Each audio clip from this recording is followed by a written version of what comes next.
ಕೇಳ್ಬಿಡಿ.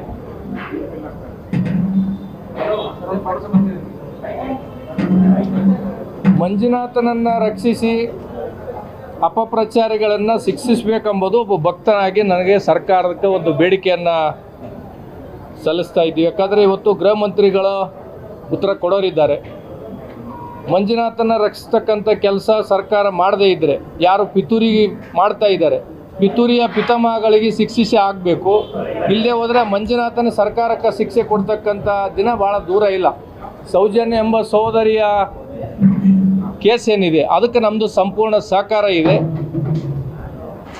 ಮಂಜುನಾಥನ ಬಗ್ಗೆ ಅಪಪ್ರಚಾರ ಮಾಡ್ತಕ್ಕಂಥವ್ರ ಬಗ್ಗೆ ಸರ್ಕಾರ ಸಮರ್ಪಕವಾಗಿ ಉತ್ತರ ಕೊಡುತ್ತೆ ಎಂಬ ಒಂದು ವಿಶ್ವಾಸದಲ್ಲಿ ಅವತ್ತು ಬಂದಿದ್ದೀವಿ. ನೋಡೋಣ. ಸರ್, ಈಗ ಈ ಕೊಲೆಯಿಂದ ಇಡೀ ಪ್ರಕರಣ ಏನಿದೆ, ಅಪಪ್ರಚಾರ ಒಂದ್ ಕಡೆ ಸೋಷಿಯಲ್ ಮೀಡಿಯಾ ನಡೀತಾ ಇದೆ. DCM DK ಶಿವಕುಮಾರ್ ಹೇಳಿದ್ದಾರೆ, ದೊಡ್ಡ ಷಡ್ಯಂತ್ರ ನಡೀತಾ ಇದೆ. ಮತ್ತೆ ಈ ಕುಮ್ಮಕ್ಕು ಕೊಡ್ತಾರಂತ ವ್ಯಕ್ತಿ CM ಕೊಲೆಗಾರ ಅನ್ನೋಂಥ ರೀತಿಯಲ್ಲಿ ಹೇಳಿಕೆ ಕೊಡ್ತಾರೆ ಅನ್ನೋಂಥ ಮಾತನ್ನ ಹೇಳಿದ್ದಾರೆ.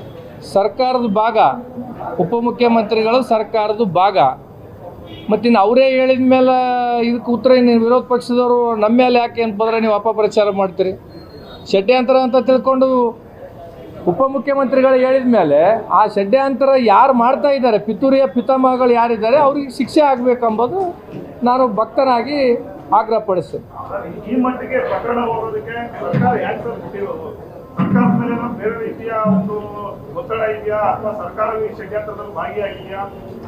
ಸರ್ಕಾರ ಯಾವಾಗಲೂ ಏನಪ್ಪಂದರೆ ಈಗ ಬಂದಿರತಕ್ಕಂಥ ಸರ್ಕಾರ ತೊಟ್ಟಲು ಏನಪ್ಪಂತಂದರೆ ತೊಟ್ಟಲಾಗಿರ್ತಕ್ಕಂಥ ಮಗುವಿನ ಚೂಡ್ತಕ್ಕಂಥ ಕೆಲಸನೂ ಅವರೇ ಮಾಡ್ತಾರೆ, ತೂಗ್ತಕ್ಕಂಥ ಕೆಲಸನೂ ಅವರೇ ಮಾಡ್ತಾರೆ. ಇದು ಆರಂಭದಿಂದ ಆಗಿದೆ.